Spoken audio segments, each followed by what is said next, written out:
नमस्कार, आप देख रहे हैं स्टेट मिरर हिंदी में। आपके साथ हूं अवनीश शर्मा। डोनाल्ड ट्रंप की राजनीति को समझने के लिए फिल्म धुरंधर का हालिया डायलॉग "तू मेरा बच्चा है, चिंता नहीं" मजबूत संकेत देता है। ये सिर्फ एक बयान नहीं बल्कि उनकी डिप्लोमेसी का पूरा मॉडल है, जिसमें सहयोगियों के लिए भरोसा और विरोधियों के लिए दबाव साथ साथ चलता है। दरअसल ट्रंप का ईरान के खिलाफ सख्त रुख और खाड़ी देशों के साथ ही इजराइल के साथ बढ़ती नजदीकियां धुरंधर फिल्म के इसी डायलॉग से जोड़कर देखा जा रहा है। मिडिल ईस्ट में बढ़ते तनाव, प्रॉक्सी टकराव और अनिश्चित शांति के बीच ट्रंप के अंदाज में जमील मूड में है।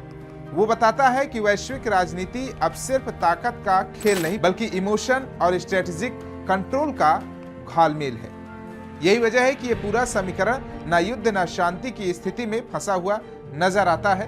ट्रंप का जमील मूड क्या है? फिल्म धुरंधर की तरह ट्रंप का ये अंदाज उनकी पॉलिटिक्स का एक खास पैटर्न दिखाता है, जहां वो अपने सहयोगियों के साथ बेहद भरोसेमंद और भावनात्मक भाषा इस्तेमाल करते हैं, जबकि विरोधियों के लिए कड़ा और दबाव बनाने वाला रवैया अपनाते हैं। "तू मेरा बच्चा है, चिंता नहीं" जैसे संवाद इसी रणनीति का प्रतीक है, जहां सुरक्षा का आश्वासन भी है और अप्रत्यक्ष रूप से निमंत्रण का संकेत भी है। ये एक ऐसा मॉडल है जिसमें रिश्ते निजी और भावनात्मक दिखाते हैं, लेकिन उनके पीछे स्पष्ट राजनीतिक हित छिपे होते हैं। ट्रंप नजरिए से क्या मायने हैं? फिल्म धुरंधर का डायलॉग "तू मेरा बच्चा है, चिंता नहीं" सतही तौर पर एक भावनात्मक या संरक्षक वाला संवाद लगता है, लेकिन इसके पीछे सत्ता, नियंत्रण और भरोसे की जटिल परतें छिपी हुई हैं। फिल्म में जमील जैसे किरदार आमतौर पर एक ऐसा शख्स होता है जो अपने प्रभाव क्षेत्र से लोगों को सुरक्षा का एहसास देता है, लेकिन उसी के जरिए वो उन पर अपनी पकड़ भी बनाए रखता है। जब वो कहता है "तू मेरा बच्चा है" तो ये सिर्फ अपनापन नहीं बल्कि एक पावर रिलेशनशिप का संकेत देता है, जहां एक पक्ष गार्जियन और दूसरा निर्भर करता है। गल्फ के 6 देशों को जमील के अंदाज में ही ट्रंप भी वही भरोसा दे रहे हैं, "चिंता मत कर, मैं हूं ना"। इस डायलॉग का इस्तेमाल आमतौर पर उस स्थिति में होता है जब कोई कमजोर या असुरक्षित पात्र खतरे में हो और जमील जैसे ताकतवर व्यक्ति उसे भरोसा दिला रहे हो कि वो उसकी रक्षा करेगा, लेकिन इसके मायने दोहराते हैं। एक तरफ सुरक्षा, दूसरी तरफ नियंत्रण। राजनीतिक रूप से देखें तो ये स्टाइल अंतर्राष्ट्रीय कूटनीति में भी दिखता है। बड़े देश छोटे सहयोगियों को सुरक्षा का भरोसा देते हैं, लेकिन बदले में रणनीतिक वफादारी चाहते हैं, यानी प्रोटेक्शन के बदले अलाइनमेंट। ईरान से टकराव की असली वजह क्या है?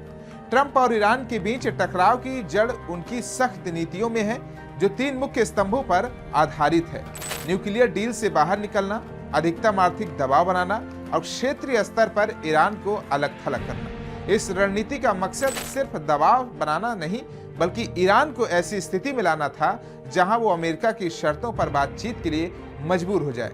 इससे दोनों देशों के बीच भरोसे की कमी और गहरी हो गई है।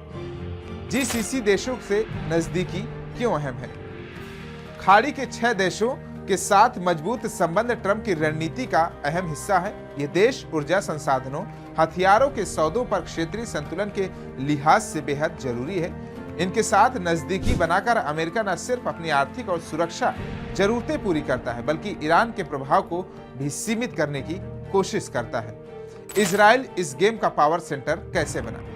इजराइल इस पूरे समीकरण में केंद्रीय भूमिका निभाता है, क्योंकि वो ईरान के खिलाफ सबसे मुखर और सक्रिय खिलाड़ी है। ट्रंप ने खुलकर इजराइल का समर्थन किया और अब्राहम जैसे समझौते के जरिए अरब देशों और इजराइल के बीच संबंधों को सामान्य बनाने में मदद की। इससे एक ऐसा रणनीतिक गठबंधन बना जो सीधे तौर पर ईरान के प्रभाव को चुनौती देता है। क्या मिडिल ईस्ट खुली जंग के करीब है? मौजूदा हालात पूरी तरह युद्ध जैसे नहीं है, लेकिन शांति भी नहीं कही जा सकती। ईरान, इजराइल और अमेरिका के बीच सीधी लड़ाई से बचते हुए प्रॉक्सी टकराव, सीमित हमले और बैक चैनल बातचीत जारी है। तो कैसा लगा हमारा वीडियो? कमेंट बॉक्स में फीडबैक जरूर दीजिए। बाकी तमाम देश और दुनिया की खबरों को देखने के लिए देखते रहिए स्टेट मिरर हिंदी।